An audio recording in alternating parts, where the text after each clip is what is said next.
Well, good morning, everyone.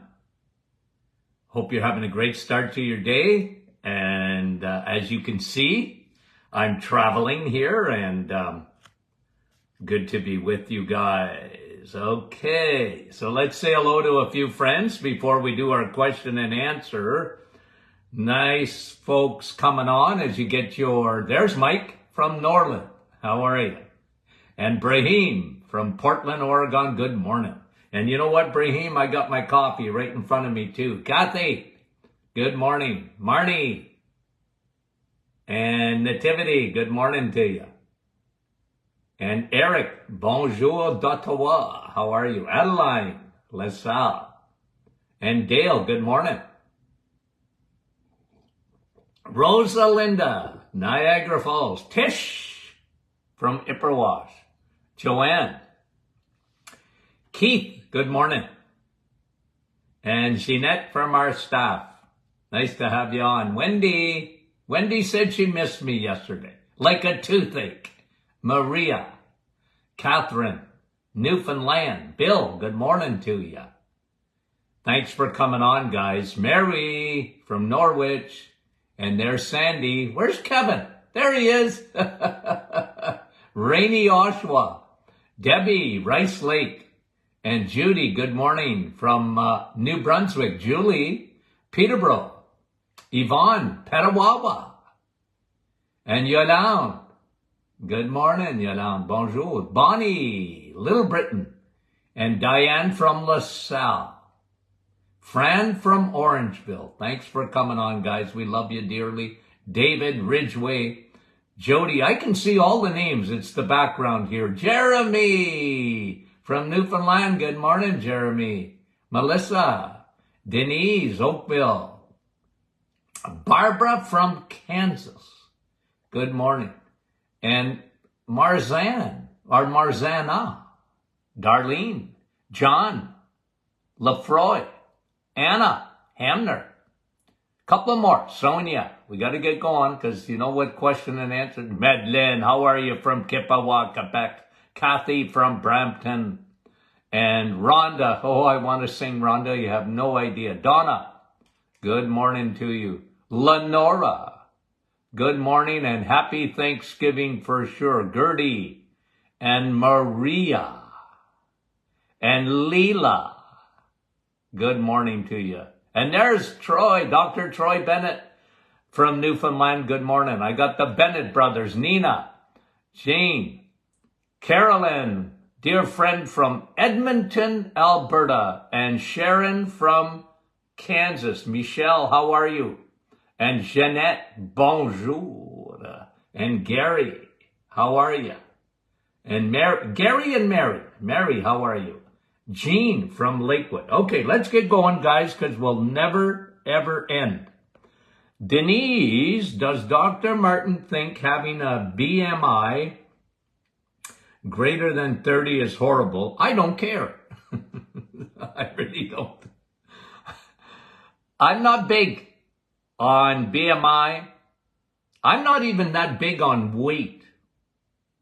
I'm really big on metabolic syndrome. I'm big on visceral fat. Because what insulin does to the body when it's high circulating insulin or insulin resistance over a period of time makes you very unwell metabolically. And that's the key. You want to lose weight? Good. Happy for you. I mean it. But it's really important that you do not lose muscle.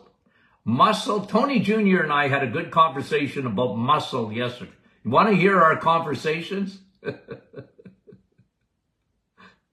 We talked about muscle. And because Junior is a researcher and we put our brains together and we talk about stuff like this. And he said, Dad, think about how important muscle is. It is probably a vital sign that is, severely overlooked. You guys know I was traveling yesterday and, when you're traveling, I mean, what do you do in an airport when you're waiting for your plane? I mean, you observe people, you know, like I saw a lot of seniors like myself, and I'm very sensitive to seniors. Maybe because I am one. No, I always was. And there's a few people that I felt like, you know, because they had trouble getting out of a chair. They had trouble walking. They had trouble, and if you looked at their body composition, you could see that they were, I mean, some of them were actually big, but no muscle. And some of them were skinny as rakes and no muscle. And look, I understand wear and tear on joints and this and that, arthritis and you name it. I get all that. You know, I sat beside a guy in the plane yesterday and he had both knees replaced. And, you know, I mean, that's the wonder of modern medicine. But in my head, I'm thinking, you know, what they don't realize is the connection between your joints. And I'm actually going to do a session, I think, next week on the connection between your joints. We talked about sugar. Remember this past week? We talked about sugar and joints. And actually, you know what happens inside your joint when you're a sugarholic, a carboholic? Your joints become like cake. And I want to show that to you when I got my drawing board. Because I've been thinking about that. But like I said, yesterday I just observed people. And, you know, a lot of them, I just wish they would understand the importance of muscle. So BMI, I could care less. I could care less. I mean it. I just don't care about measurements as much as, you know, muscle mass. And I realize you can measure that to some extent, but you got to get strong. That's the idea. I don't care about numbers. I really don't. I never was fancy on those kind of numbers. And second part of the question from Denise, if you can get roast, hamburgers, steaks, all from beef cow, why is Dr. Martin always talking about steak? Because it's sun, steak, and steel. No, listen. Steak, if you listen to me in the past, the best piece of meat is liver, okay? As far as its nutritional profile, it's liver, number one. But I don't like liver. I don't like the taste of it. So I can't give it number one on the hit parade. That's why I love steak. Now, is hamburger good? You bet your boots it is. Especially the fatty hamburger. Is roast beef good for you? You bet your boots it is.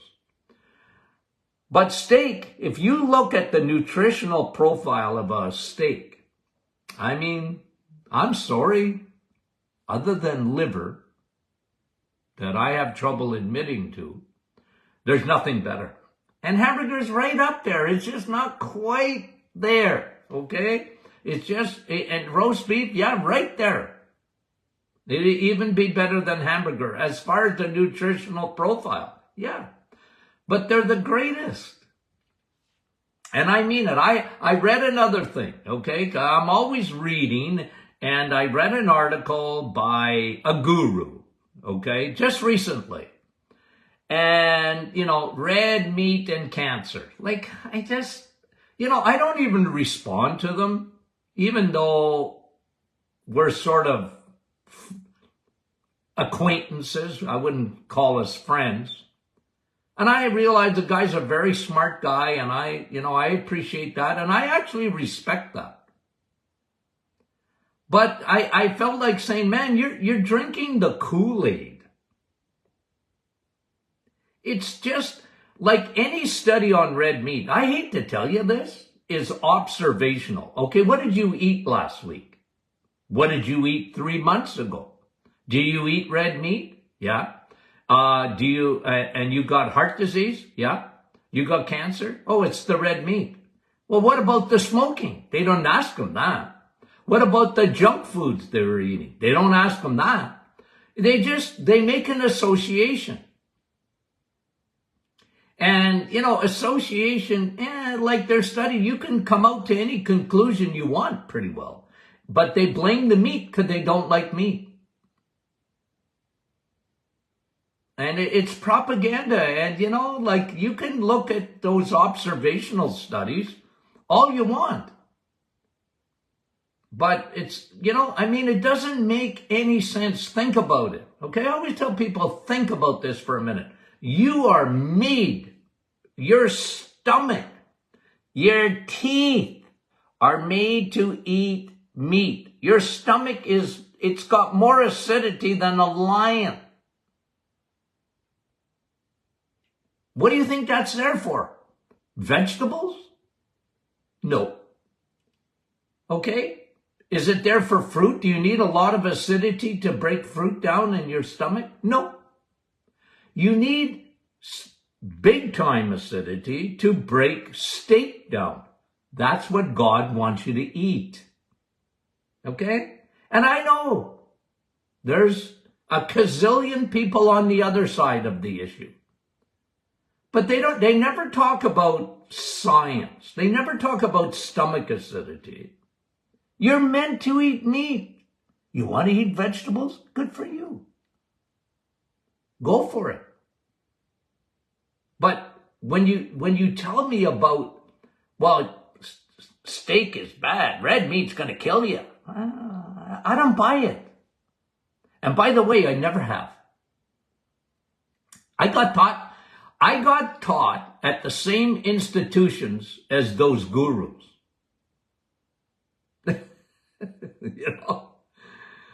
But I never bought it. I never bought it because I had a background with my father as a diabetic, and I watched my father thrive eating nothing but steak.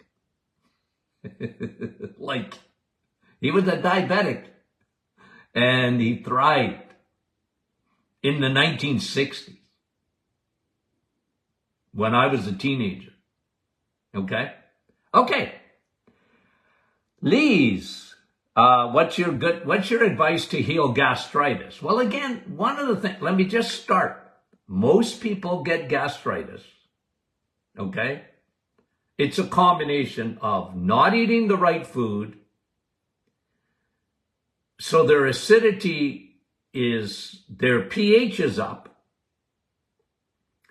and then they are stressed. Okay? There's nothing that will affect your stomach and your GI tract like stress. Stress, really, think of it. Butterfly, you're stressed. Okay. You got to write an exam or whatever, you're stressed, or you got a big test or whatever, you're stressed. That's normal. But it better not last, because then you change it pours gasoline, cortisol pours gasoline on the stomach and the inflammation. And so gastritis, the lining, here's what I would give my patients. I practice intermittent fasting. Okay. I love aloe vera, digestive enzymes, and probiotics. A lot of times with the gastritis, what's trying to flare up is H. pylori. Okay. And you want to put that back to bed. And lay off the junk food big time in gastritis and give your body a break. Don't eat at night, and give your body a lot of time to die. And with every meal, like American Express, don't leave home without them. Use digestive enzymes. They will help the stomach break food down. Okay. A good digestive enzyme. Okay. I like aloe vera juice too. 3 or 4 ounces a day of aloe vera juice. Aloe really helps to soothe and heal the stomach, just like it does with a sunburn. Okay. Good questions. Thank you, John. If B12 is found only in the animal kingdom and red meat is the best source of B12, you got it. What are the supplements derived from? Well, they come from a bacteria. Okay, don't ask me how they exactly do it, but they're derived from bacteria. Again, bacteria, the microbiome is how they get B12. They ferment it or whatever. And remember, when you're looking at B12, John, never get the cyanocobalamin, but you get the methyl. Cyano is synthetic, and your body doesn't absorb it. I don't like this cyano. Get the methylcobalamin, B12. Okay? And I want you to eat your B12. I always tell people eat your B12, but I had tens of thousands of patients, tens of thousands, I mean it, taking B12 because for a lot of reasons, like we just had Lee's talking about gastritis. If you have gastritis, you're not absorbing B12. If you got digestive issues, almost any of them, you're not absorbing B12. You're not making enough of what they call the intrinsic factor to make B12. So B12 is a very finicky vitamin, John, very finicky to start off. When you look at B12 in terms of its chemistry, it's a big vitamin. It's like compared to other B vitamins, B12 is huge. And it makes it harder to absorb. It's a finicky vitamin at the best of times. And 80% of the population is low in B12. And if you're a senior and 65 and up, probably 55, probably low in B12. The nice thing about B12 is you can actually measure it, okay? And you want to be optimized B12. I talked to you about studies that shows you get damaged nerves when you're under 400 B12. And doctors, if you're at 400 going, holy moly, your B12 is high. No, it's not. Okay? No, it's not. And so you can get a little bit of B12 from the plant kingdom. Okay? Somebody said to me the other day, gee, bananas have B12, don't they? Not even for a mouse. A mouse can't survive on a banana in terms of its B12 content. Okay? It just can't. Okay? So just remember that. Okay? Now, Thomas, is there any truth to honey added to temperature above 120 Fahrenheit can cause rapid degeneration? You know what? To be honest, Thomas, I've never heard that. To heat up honey, I don't think if you want to put a little bit of honey, and I mean, guys, there's honey and then there's really fake honey. Okay. So if you want a little, I don't mind honey as a sweetener. I don't. Now look, if you're in the 93% that are metabolically unwell and you have insulin resistance, be very careful with honey. Okay. Even though honey, listen, even though, even the Bible talks about honey as being good for you, but not too much. Okay. But it's, biblical honey was unpasteurized. Okay. Real natural honey. So Thomas, you could put it in for some cooking. Okay. Baking. You want to add a little bit? You could put it into Dr. Martin's Perfect Smoothie. Of course, you're not heating that up. Okay? So, good question, Thomas. I haven't heard that it's at a high heat that it denatures. I haven't heard that.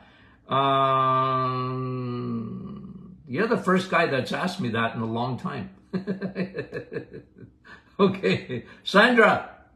What can make aniline aminotransferase spike up in the blood? What Sandra is asking is, what happens when, or why would a liver and kidney, there's a kidney enzyme too, but I mostly look at the liver when ALA goes up. That enzyme, that's a liver enzyme primarily, although it can sometimes meet some kidney. What causes it to go up? Fatty liver? Toxic liver?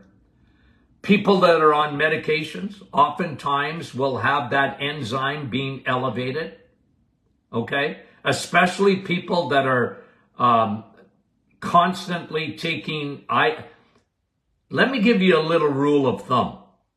Ibuprofen, okay, which is like Tylenol, hard on the liver.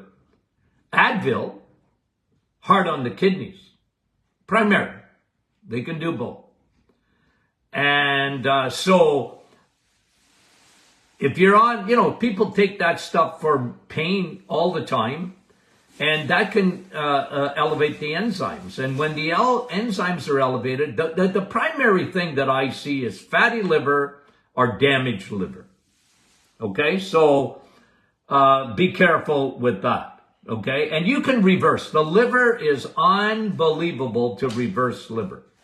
Empty the liver. That's why the reset is so good for you. Okay? That's why the reset is so good. Okay, Rick, what's my opinion on tooth implants? Is it a good alternative to dental care? Well, there's nothing like good dental care. Okay? Like, I'm not a dentist, but I'm a big believer in oral health. Okay? In oral health. And, I'm very cognizant of the balance that you have in your mouth. Your microbiome in the gut communicates with your microbiome in your mouth. And dentists, this is years ago, talked about the fact that, the connection between mouth bacteria and heart attacks. Because if you have a bacterial growth, even a fungal growth in the mouth, a thrush or whatever, that can cause inflammation. Well, inflammation, you and I talk about this all the time, can spread through the body. You don't even know it. It's silent.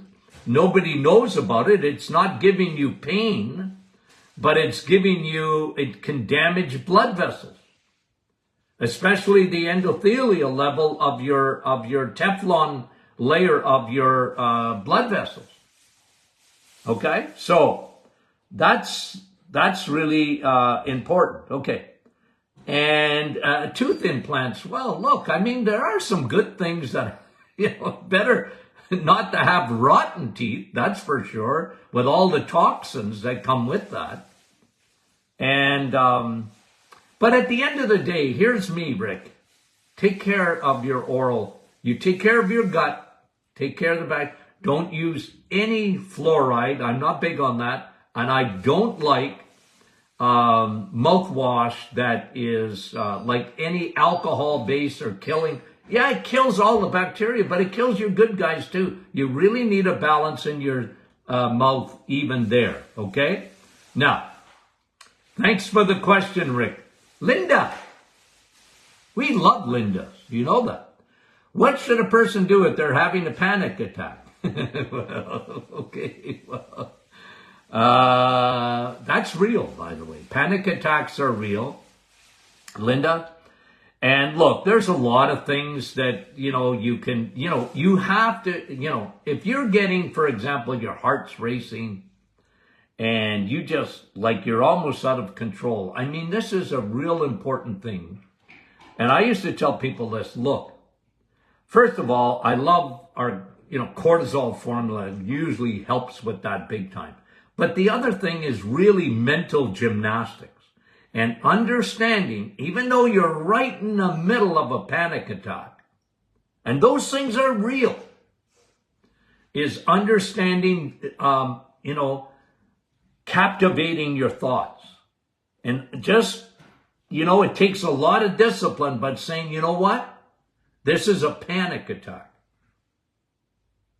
and where I'm, out of control in a way, capture those thoughts. Okay? It's a captured mind. I've actually talked a lot about that. Is capturing those thoughts and not letting them get out of hand, and just now you're in the middle of a crisis in the middle of a grocery store. I've seen people have a panic attack driving. But, I'm not saying it's easy, but you've got to prepare ahead of time to get, okay, this is a panic attack. It's not real. Even though it's real, it's not real. Like, I'm not dying of a heart attack. I feel like I'm dying of a heart attack, but it's not a heart attack. Do you know what I mean by that? So there's mental gymnastics. I like the idea of meditation, prayer. I like the idea of cortisol. Get that cortisol under control. Different things like that. Good question, Linda. Thanks for it. Lynn, is it reversible? Is ankylosing spondylitis, asking for someone else, is it reversible? Not reversible, but I tell you what I've done with ankylosing spondylitis, which is autoimmune, and you get a bamboo spine. Start with the reset, because when you get off those sugars, it's amazing what happens. Get off the crappy carbohydrates. You lower all markers of inflammation.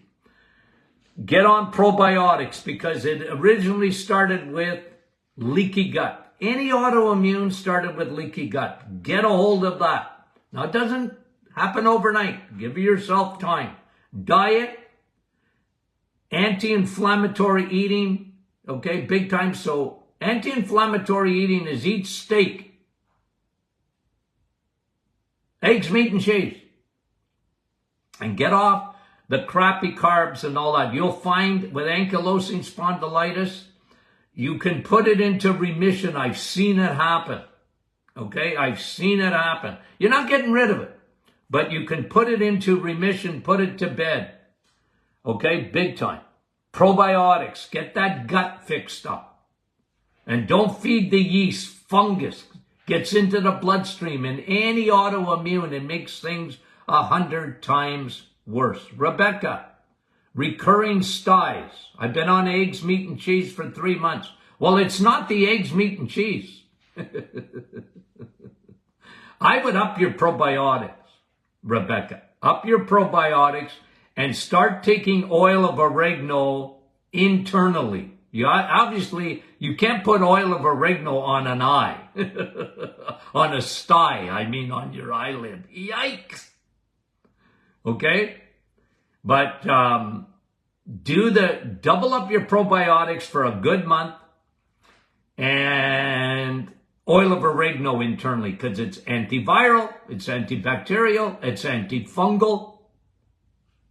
Okay? Oil of oregano. I'm telling you, it makes a huge difference. Thanks for the question, Rebecca. Anna, what does Dr. Martin think of castor oil? I like it. I like it. I got no problem with castor oil. You can make yourself a heat pack type of thing with castor oil. Put it on your stomach if it's bothering you, your bowel or whatever. You're mentioning, Anna, about breast tissue. Yeah, I got no problem with that. Is it anti-cancer? Man, yeah. Like, you know what I mean? I'm not saying it's not good. I'm just telling you, when someone tells you, you put this oil on you, I love oil of oregano better than anything, but is it anti-cancer? Well, to some extent. But no, it's not the be-all and end-all. But I like it. I like castor oil. It's been around for thousands of years. I like it. Okay? But, when they tell you castor oil fixes everything from warts on your nose to pimples on your toes, nah. Like, yeah, it's good. But, I'm a bigger guy on the inside. Okay? Castor oil, mind you, it does come in. But I like working inside out. So castor oil, good. I like it. Okay? I do. Clara, how can you explain pine bark extract triggers the production and increase in glutathione? Well, what do you mean? It just does. Well, look, it's a powerful antioxidant, flavonoid. You know what elevates your glutathione too, by the way, just to give you some Clara? You know what elevates glutathione? Your body makes glutathione. You know what elevates it? The sun. You know what elevates glutathione? Steak, eggs, cheese. But pine bark extract has been proven to elevate your glutathione in research, in studies. It elevates glutathione. And when you empty your liver, you're elevating your glutathione. Okay, what is glutathione, by the way? Velcro. Your body makes Velcro. Most of your glutathione, not all of it, but a lot of it is made in your liver. And glutathione is Velcro. It attaches itself to heavy metals and toxins. It's so good for you.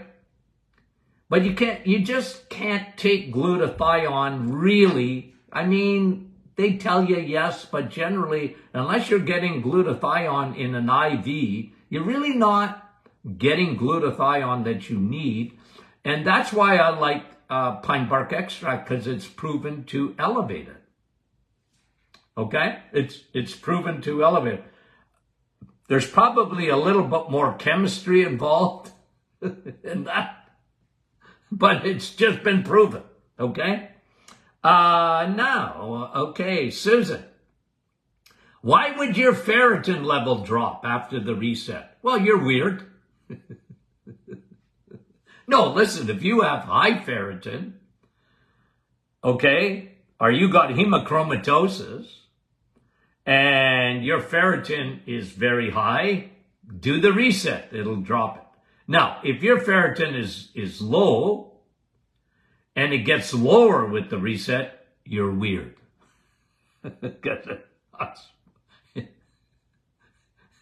Susan, I don't want to call you weird. I meant to say you're unique. Okay?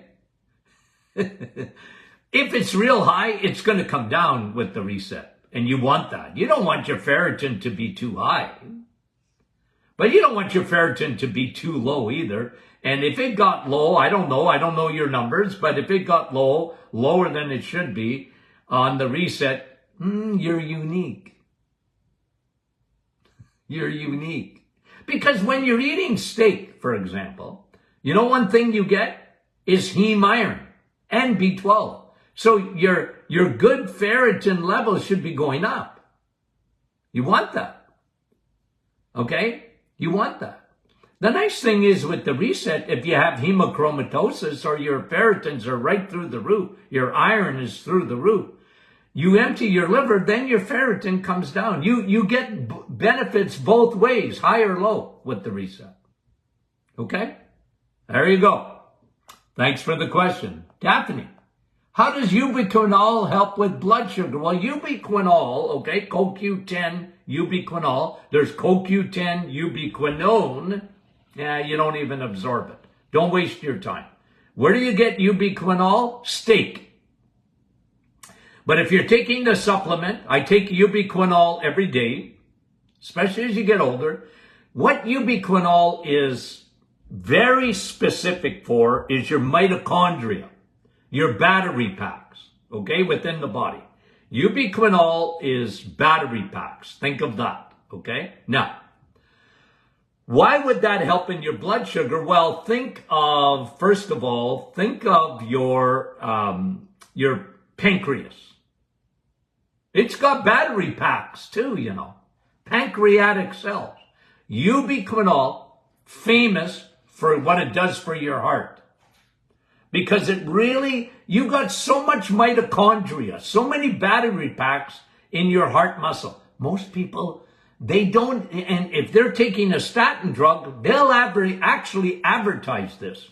Oh, you're taking a statin?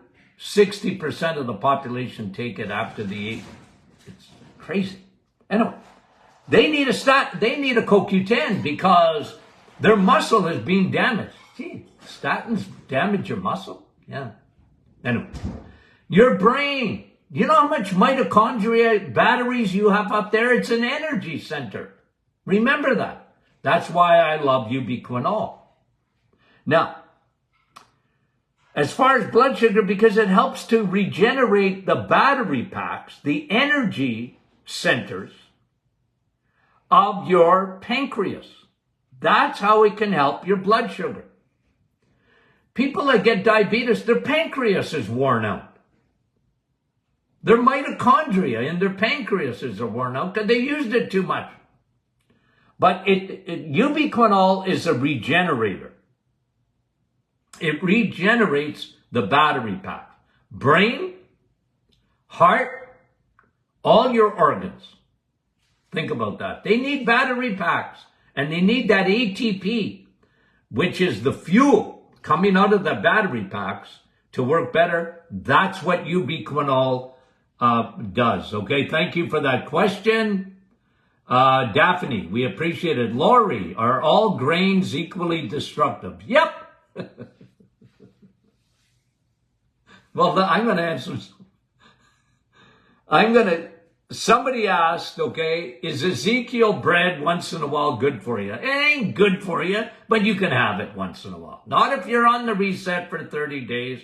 You want to have a slice of Ezekiel bread. Is it better than ordinary bread? Yeah, a little bit better for sure, but it ain't that good for you. Okay, don't buy the nonsense, okay, that it's really good for you. It's not really good for you. Because it's going to turn to sugar pretty rapidly. Okay? Not quite as fast as whole wheat or white or whatever. Okay? So are all grains? Be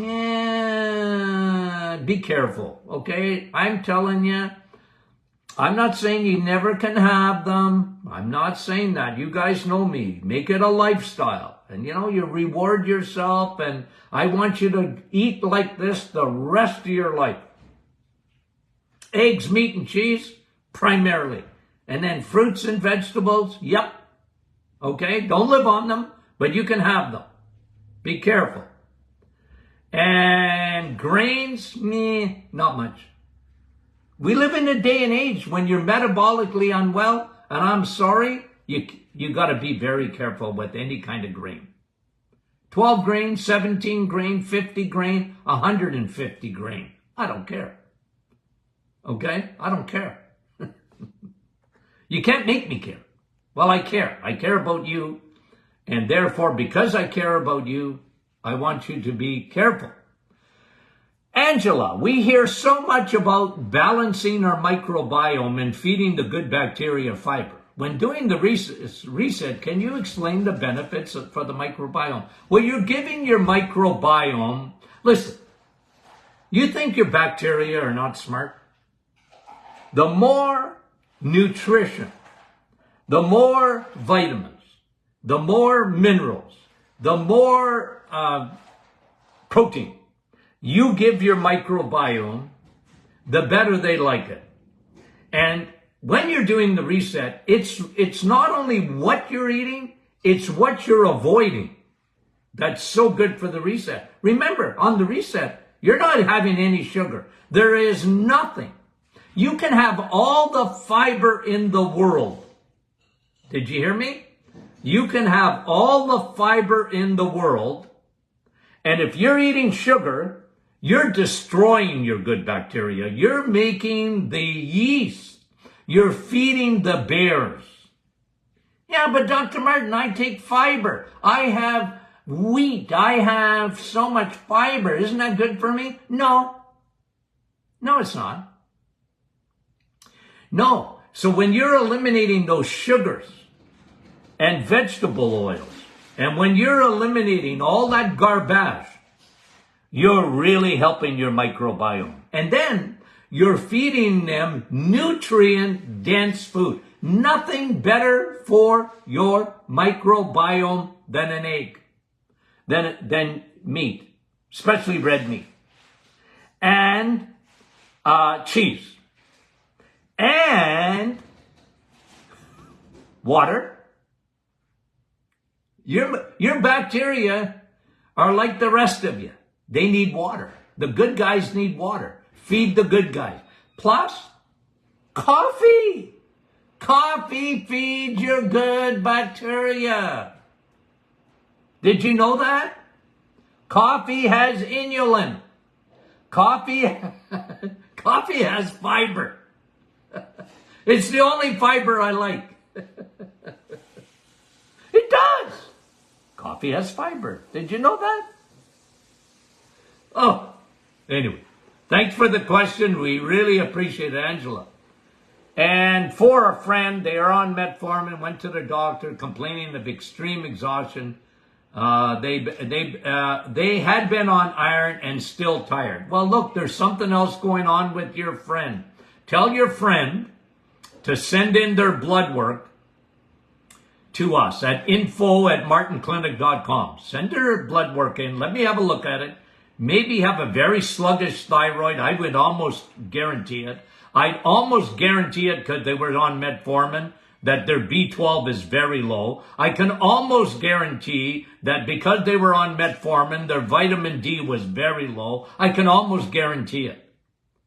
But I'd like to see their blood work if they can. Okay? And, you know, there's something going on. The thyroid is probably stopped or slowed to a crawl. Oh, my blood work is normal, Dr. Martin. It really isn't. Okay? It really isn't. And here's the last one. David, what are my thoughts on, I'm probably not saying this right, but I know what it is. Shilajit. Shilajit. My Indian friends from India. That's where it comes from, or the Himalayan mountains. It's decomposing, what did I remember about it? Decomposing vegetable matter or whatever. And it gives you high in fulvic acid. Is it good for you? Apparently. And it can take heavy metal out of your body, but I like probiotics better, okay, myself. But hey, I'm not against it. You know, I'm not against it. Yeah, I like fulvic acid. Okay? And I can give you research, but I can't give you my clinical experience as much. I've seen it. I've had people use it. Yeah. I just like probiotics better, David, for me. They're much more... they're better at getting heavy metal out of the body than fulvic acid is. Okay?